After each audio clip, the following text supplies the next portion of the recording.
My name is Elena Morgan. I'm 34 years old.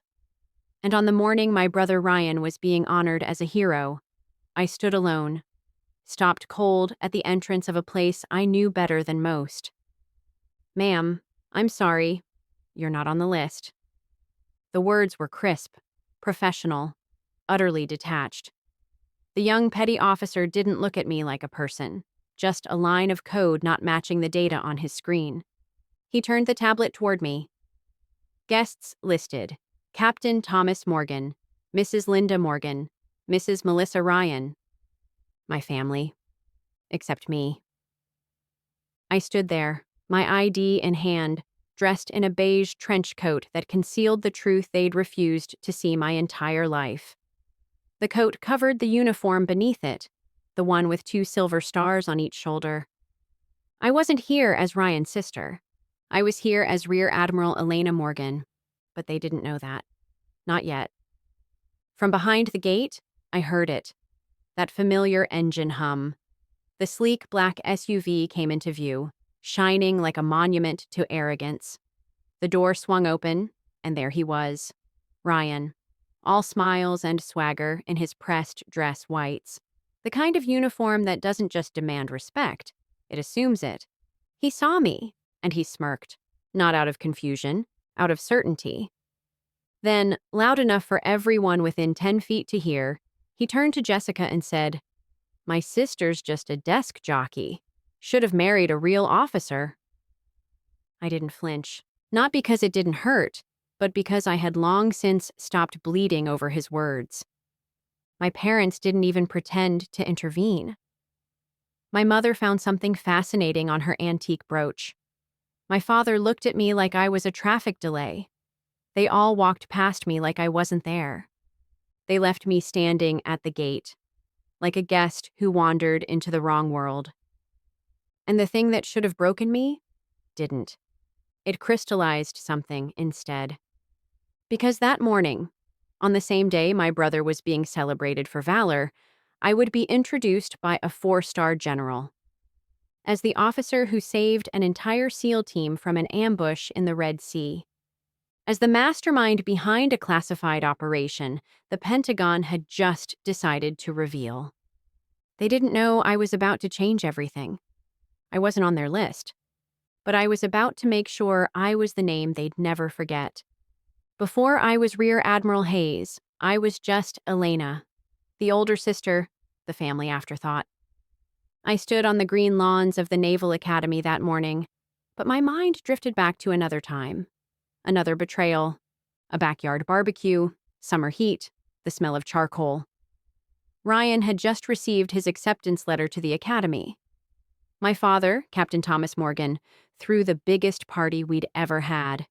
Officers, old Navy buddies, neighbors, all invited to witness the coronation of the next Hayes military hero.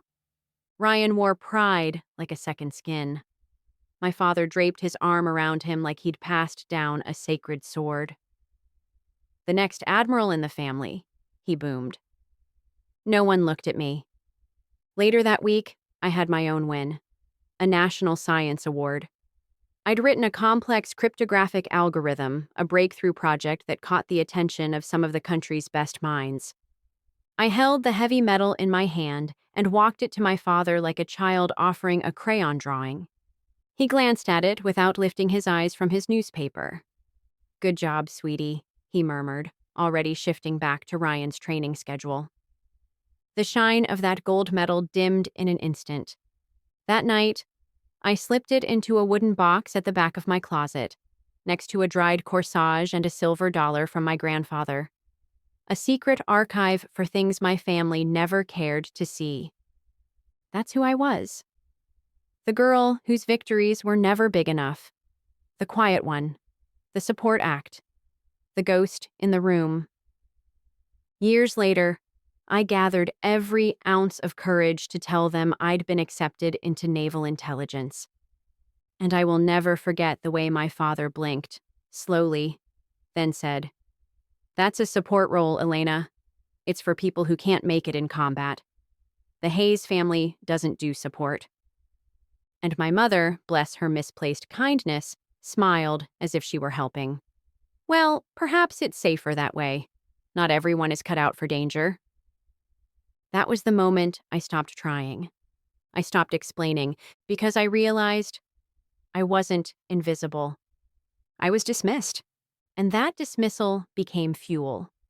Every time Ryan bragged, every time my father looked past me, every time my mother asked when I'd settle down, I stored it, filed it, weaponized it. Because what they didn't know was that my so-called desk job? It was inside a secure facility buried beneath DC, a chamber we called the tank. No windows, no distractions. Just screens, data feeds, and stakes that made combat look like a bar fight. I wasn't pushing paper. I was leading global operations, shifting wars, saving lives. And one night, while my brother Ryan drank wine at a dinner party, I was coordinating a hostage rescue off the coast of the Red Sea. A SEAL team was 2 minutes from breaching a ship full of pirates. The intel wasn't lining up. My instincts screamed something was wrong. I spotted it. A cold fishing boat drifting in the background, unmarked, not on any maritime chart. Abort, abort, I said into the headset. 6 heat signatures, armed, hidden. The SEALs were walking into a kill box. And my call, my mind, not my muscle, saved every one of them. I didn't get a parade. What I got was a text from Ryan. Hope you're not working too hard this weekend. Enjoy the museums, SIS. SIS, his old nickname for me. Said with love, maybe, but laced with that same quiet poison.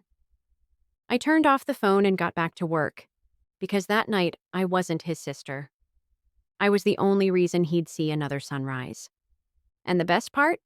He never even knew. The morning of the awards ceremony, I arrived early, but not to be seen. I sat in the car for a moment, letting the silence anchor me. I was wearing the same beige trench coat, the one my family had always seen me in. To them, it was the perfect metaphor for who I was. Plain, quiet, forgettable. But underneath was the truth. Beneath that coat was the uniform of a Rear Admiral of the United States Navy. 2 silver stars on each shoulder. Honors earned in silence. Victories etched into files my family would never be cleared to read. I entered through the main gate again. The same young officer was posted there, still stiff-backed and diligent. He recognized me immediately and stood a little straighter. But before he could speak, a black government-issued sedan glided up beside us. The rear door opened and General James Callahan stepped out. He was wearing his full dress uniform, 4 stars that caught the sun like fire. The crowd noticed. Heads turned. Conversations paused. He walked straight toward me. "There you are, Admiral Hayes," he said, loudly enough for every stunned soul nearby to hear. "We were about to send a search party." The air cracked. It wasn't just what he said. It was how he said it. Like it was the most natural thing in the world. Admiral Hayes. And suddenly, every assumption my family had ever built collapsed. The young gate officer's face went pale. His jaw twitched. He'd nearly turned away a flag officer at the front gate. He snapped into the sharpest salute I'd ever seen and stammered out an apology. General James Callahan leaned toward me, lowering his voice just enough for my ears only. "Are you all right, Elena? Do I need to go have a word?" I glanced past him, and there they were. My father frozen, my mother gripping her pearls, my brother Ryan, mouth slightly open, eyes scanning the silver stars on my uniform with the disbelief of a man who'd just been betrayed by his own assumptions. And for a fleeting second, the old me screamed inside to say something, to run to them, explain everything, plead for recognition. But that version of me had died at the gate. "No, sir," I replied, my voice calm as steel. They'll figure it out soon enough. And with that, General James Callahan led me through the gate, not just as a guest, but as a guest of honor. We walked right past them. I didn't offer a glance. I didn't need to. I could feel their stares like arrows bouncing off armor. As we passed, I heard my father whisper to Ryan, disbelief in his voice. "Admiral?" The word hit him like a slap, like truth breaking a lifetime of delusion. We arrived at the reserved VIP seating in the front row. General James Callahan's hand stayed steady on my elbow, anchoring me in place as the world turned upside down behind us. Once seated, I let my gaze drift, not to them, but to the stage, the flag, the sea of uniforms, my people, my world. The announcer stepped up to the microphone. Now presenting the Navy and Marine Corps Commendation Medal to Lieutenant Ryan Morgan. Ryan stood, shoulders back, confident, polished. He took the stage like it had always been his. He gave his speech. He thanked the Navy, thanked his officers, his father, his mother, his wife. He never looked at me, never mentioned my name, not even a glance. I wasn't there, not to him. But the moment he stepped down, the air shifted. General James Callahan rose. He walked to the microphone, off script. The entire auditorium went silent. "We have a special addition to today's ceremony," he said, his voice calm, clear, undeniable. A recognition kept secret until now for reasons of national security. Whispers erupted. I saw Ryan lean toward my father, confusion painted across both their faces. And then, today, we honor a hero who operated not in the spotlight, but in the shadows. A leader whose intelligence and strategy have saved countless lives. A woman who commanded Operation Blackwater, one of the most successful operations in modern naval history. My father's voice, barely above a gasp, carried across the aisle. "Blackwater? What the hell is Blackwater?" And then General James Callahan looked at me. "Rear Admiral Elena, would you please join me on stage?" Silence. And then, like a slow-motion tidal wave, the entire hall rose. Every uniform in the room, from ensigns to admirals, stood at attention. They weren't clapping, they were saluting. Except for 3 people, my family, still seated, paralyzed, shattered. The applause thundered like a storm behind me. But I didn't rush to the stage. I rose slowly, deliberately, every step a declaration. The quiet girl they dismissed for decades, now commanding the room without a single word. I could feel their eyes. My mother's mouth hung open in silent disbelief. My father looked hollow, like something vital had been ripped from him. And Ryan looked like a man standing in the rubble of a home he didn't realize was burning. On the stage, General James Callahan stood waiting. In his hands, a velvet box containing the Distinguished Service Medal, one of the highest honors in the United States Navy. As he pinned it to my uniform, he leaned in close. "Time to tell your story, Admiral," he said. And then he turned to the microphone, not to recite a citation, but to reveal. He told them everything. About Operation Blackwater, how it exposed and dismantled a global terror financing network. About the intelligence unit I built from the ground up, how we'd prevented regional wars, intercepted arms deals, and saved thousands of lives. He painted the picture no one in my family had ever cared enough to ask about. Then came the final blow. "Last year," General James Callahan said, "Admiral Hayes's team uncovered a coordinated missile ambush planned against a U.S. destroyer in the Persian Gulf. Her analysis, conducted in real time, prevented the attack." He paused. Let it land. "That destroyer was commanded by Lieutenant Ryan Hayes." Gasps rippled through the auditorium. And I didn't have to look to know what was happening behind me. my father's jaw tightening, my mother's hand flying to her chest, and Ryan, finally, completely undone. Because now he understood. The sister he mocked, the one he left off the guest list, the desk jockey, had saved his life. I stood tall in my service dress whites, the medal heavy on my chest, not from weight, but from justice, recognition, truth. The crowd roared in applause. But their approval wasn't what filled me. It was the silence I felt from across the aisle. The stunned, helpless silence of a family finally forced to see what they never wanted to know. At the reception, the ballroom buzzed with officials, admirals, and representatives. I was no longer invisible. I was the center of gravity. Then I saw them, my family, approaching like a slow, wounded procession. Ryan led, but his swagger was gone, replaced by tension wound so tight it looked ready to snap. My father trailed behind, unreadable. My mother clutched his arm like the only solid thing in her world. They stopped a few feet away. "Rear Admiral Hayes," Ryan said, each word bitten off like it tasted bad. That was quite a performance. My father stayed silent. "You lied to us," Ryan hissed. "You let us believe you were nothing." Before I could speak, General James Callahan caught my eye from across the room and gave a subtle signal. Moments later, a young lieutenant commander appeared at my side. "Admiral," he said smoothly, "perhaps this conversation would be more comfortable in a private room." I nodded once, and my family followed. The walk down that hallway felt heavier than war. Inside the room, the door clicked shut. Ryan exploded first.